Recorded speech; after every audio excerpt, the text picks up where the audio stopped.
Alright, let's talk about the Section 13 assignment.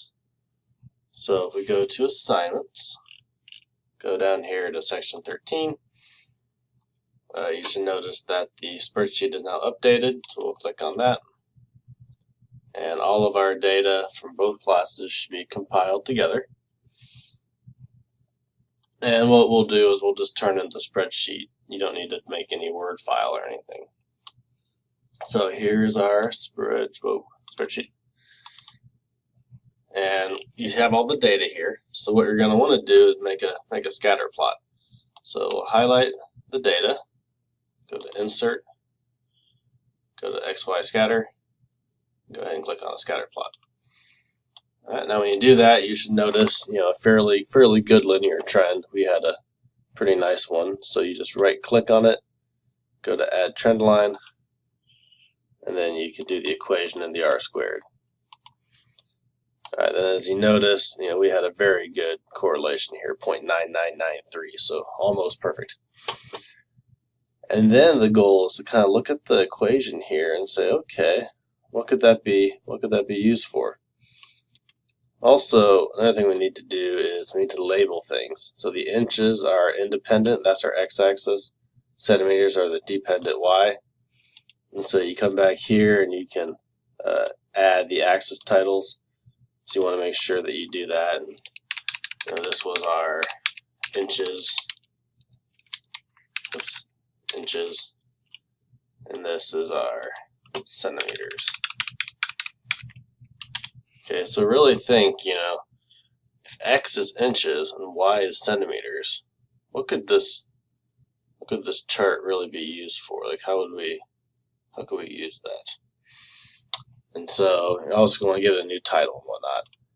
And then once you have that, you'll go over here and just kind of do the same thing with this. Insert XY Scatter, go on that one, and you can kind of look at this here. Kind of looks like we have an outlier actually if you click on that point. So that could be interesting. We add our trend line.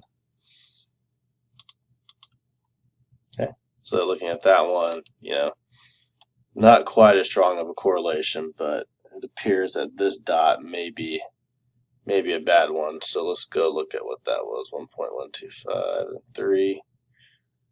So where's that? Yeah, so maybe this one could have, what was it, this one here? Alright, I'll do that again. 1.125 and 3. Where are you?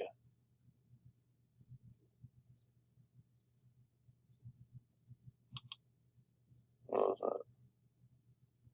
Oh, 56, 1.56. Okay, so that was this one here. So maybe I misread something on that, but if you take that one off, everything else looks pretty well lined up now. So maybe take the watch off of that. That's probably my bad in terms of weighing that. So anyway, you can see these all line up pretty nicely, and you can answer those same questions there. So then if we go back to here, once you have those two charts and they're all labeled, because if you go down to the rubric, the scatter plots need to be fully labeled. So if you don't have all that done, you won't get all 3 points for that. You're going to answer these 4 questions, and I would do that in the text box. So come back here, go to Insert Text Box, and then just kind of start answering all the questions here. 1, 2, Okay, and so there we go. So yeah, I would, for this one, take out the watch. I may have just mistyped something because that was on the scale, so that should be 0.9999 should be fairly accurate. It shouldn't be off, and that one's clearly off the line. So delete that one out, and you'll get these charts. So go ahead and get the assignment done and have fun.